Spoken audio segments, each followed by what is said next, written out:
सुप्रभात बच्चों। कल हमने कर चले हम फिदा के कुछ प्रश्न किए थे। आगे के प्रश्न हम आज करेंगे। प्रश्न है, इस कविता का प्रतिपाद्य अपने शब्दों में। प्रतिपाद्य का अर्थ होता है बेटा उसका सार। कविता में हमने क्या क्या पढ़ा है वो लिखना है हमने। तो इस कविता में सबसे पहले हम क्या बताएंगे, इस कविता के बारे में बताएंगे। तो हम पहले लिखेंगे कि यह उर्दू के प्रसिद्ध कवि कैफी आजमी द्वारा रचित है। यह गीत युद्ध की पृष्ठभूमि पर आधारित फिल्म हकीकत के लिए लिखा गया है। इस कविता में कवि ने उन सैनिकों के हृदय की आवाज़ों को व्यक्त किया है जिन्होंने अपने देश के लिए अपना सर्वस्व अर्पित कर दिया है और उनके अपने देश के प्रति के हर कार्य, हर कदम काम पर उनको क्या है, अपना गर्व है। इसलिए उनकी गर्व है, वे अपने वतन की आज़ादी के लिए अपने प्राणों पर खेल जाने के लिए भी तैयार रहते हैं।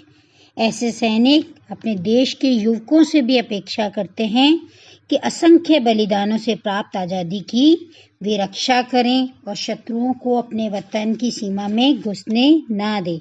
इसलिए वो चाहते हैं कि जिस तरह हम अपने देश के लिए अपनी आन बान शान से लड़े हैं, उसी तरह उनकी मृत्यु के बाद भी अन्य सैनिक और हम देशवासी उनकी उस आन बान शान पर आँच ना आने दें और कभी भी दुश्मनों को अपने राष्ट्र में प्रवेश ना करने दें और प्रवेश करने से रोकने के लिए, अब चाहे उसके लिए हमें अपने बलिदान भी देना पड़े, तो हमें घबराना नहीं चाहिए।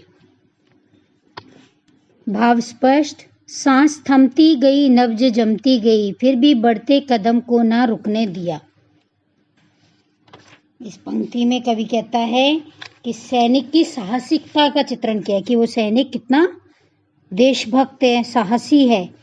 शत्रु इन सैनिकों के सामने खड़ा था और वातावरण, क्योंकि ठंड थी, ठंड के कारण उनकी नब्जें, बहुत अधिक ठंड के कारण उनकी नब्जें जम रही थी, रक्त जम रहा था।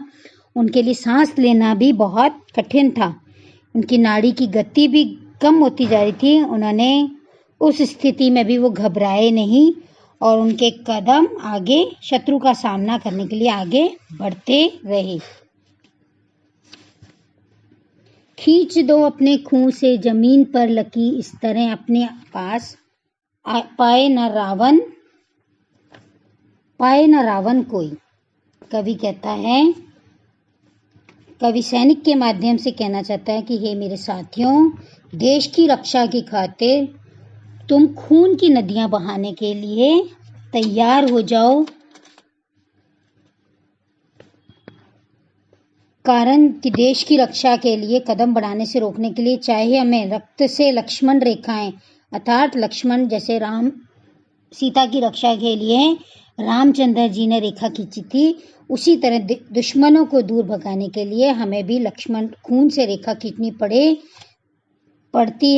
पड़े तो उससे भी घबराना नहीं, क्योंकि हम तभी जब हम वो लहू की रेखा खींचेंगे तभी दुश्मन हमारे देश में घुसने का प्रयास नहीं कर पाएगा। कवि मानता है कि देश की रक्षा शक्ति और बलिदान से ही होती है। हमें देश की रक्षा के लिए बलिदान देने से घबराना नहीं चाहिए, अर्थात कि अपने खून से एक ऐसी सीमा रेखा खींच दो जिसे कोई शत्रु पार ना कर सके, अर्थात अपने प्राण देकर भी शत्रु को अपने वतन में घुसने मत देना। सतर्क रहो ताकि रावण रूपी शत्रु इस लक्ष्मण की रेखा के भीतर घुसने ना पाए। छू ना पाए सीता का दामन कोई, राम भी तुम लक्ष्मण भी तुम ही साथियों।